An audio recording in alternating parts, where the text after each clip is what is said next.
Alright guys, today we're going to talk about ideal wastegate placement.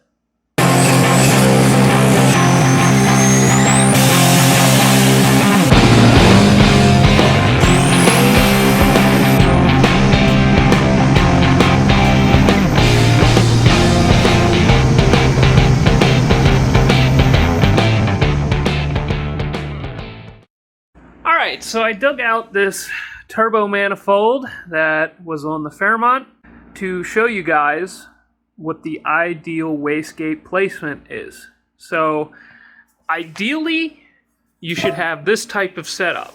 Any bends in your hot side piping are not ideal. Ideally you would have straight pipes going to everything. Obviously that's impossible to accomplish. You have to have bends in order to collect everything to a common plenum and get them to the turbo, but the less bends the better. This is an example of the ideal placement. Ideally, you should go 45 degrees into your turbo and have your wastegate port here come off at a 45 degree. You obviously want to blend this as good as possible. You want good flow going into your wastegate. And this will provide the most ideal boost control without a lot of loss of efficiency. Now, this isn't always possible. A lot of times you don't have the room, or you don't have any bends that make it convenient for you to put the wastegate in this type of configuration. So a lot of times you have to make compromises. This is what the other side of the turbo setup looks like. It's a twin turbo configuration, and you can see we have a pretty sharp bend here going up into the turbo. Another nice good transition into the wastegate, but sometimes you don't get that lucky. This type of configuration will provide the best balance between getting the most out of your turbo and controlling the boost. Alright guys, here is a case where we had to get into a non-optimal configuration for our wastegate. So this is the piping setup that we ran on the Sunbird at one point. And you'll notice that the merge for the turbo, this came from the other side of the engine. The merge for the two banks of the engine happened like almost just before the turbo. So in these type of configurations, if you want to run a single wastegate, it can be a little hard to place this thing. So what we did on this one is we have this single 38mm wastegate, and we tried to get it as close to the flow path as possible. So you'll see there was a lot of good blending inside of there. This worked okay, but I really don't recommend running a wastegate in this type of configuration, especially when the wastegate is as small as this one is. This worked out okay for us. We were able to control boost in a stable manner. Honestly, I don't know why this thing worked. It just did, but this is an example of what not to do. Don't do this, you'll have issues. We got away with it, I don't know why. Here is another example of a very good wastegate placement. However, in this type of configuration, you will be giving up some turbine efficiency. So this radius here being nice and smooth and providing good flow paths for the gases and everything, that will provide the optimal turbine configuration. And when you put this little pocket here where the gases get all jumbled up in here and screw up this flow, you're going to give up some turbine efficiency. That being said, it's not going to be super significant. So in cases where you are running a relatively large turbine and you're not looking to max that out, this is a very good way to control boost.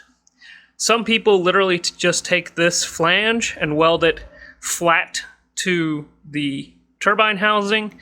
We like to make a nice straight entry off of the turbine And this is a divided turbine, so if you look down in the turbine, we try to knife edge this entry and make the exhaust gas flow path as smooth as possible. So this will provide extremely good boost control on the Camaro. This is how we have it configured, and it works great. So what does a bad wastegate placement look like on a data log? This is a turbo setup that my dad and I made in 2016. It was a stock bottom end 5.3 liter in a Datsun 260Z. You can see the car. It was lengthened. We made a fiberglass front end for the car, but the main point of showing you this is the wastegate setup. So some of you may say, my turbo already has a wastegate. It's the internal one. Why can't I just use that? Well, we tried that on the Datsun here, and you can see it sitting there. The thing almost immediately pegged the boost gauge, which only went up to like 20 psi. It wrapped the whole way around and pegged the thing just by sitting it on the trans brake with that internal wastegate. So we ended up having to add another one, which came off of here and sat about there, and it still creeped. We ended up taking the car to Matt's dyno. This was the very first time that we ever met Matt and got to run it on his dyno.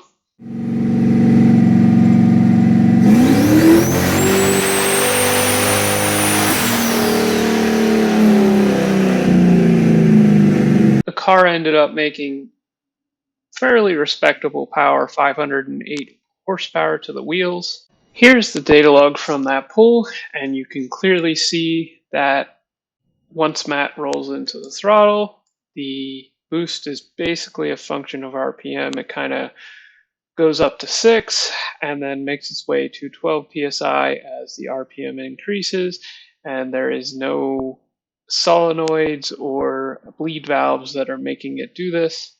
Anytime you see the boost curve being a function of RPM, at least on a turbo, it's usually a bad thing. Now, some of you may say, okay, it creeps to 12.5 pounds of boost, big deal.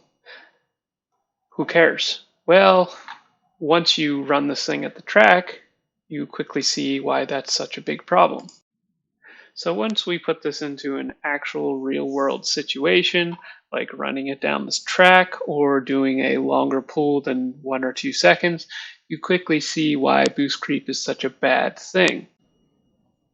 In the case of the Datsun, we were right on the edge of our fuel system at 12 pounds of boost, so adding more boost just made the situation worse.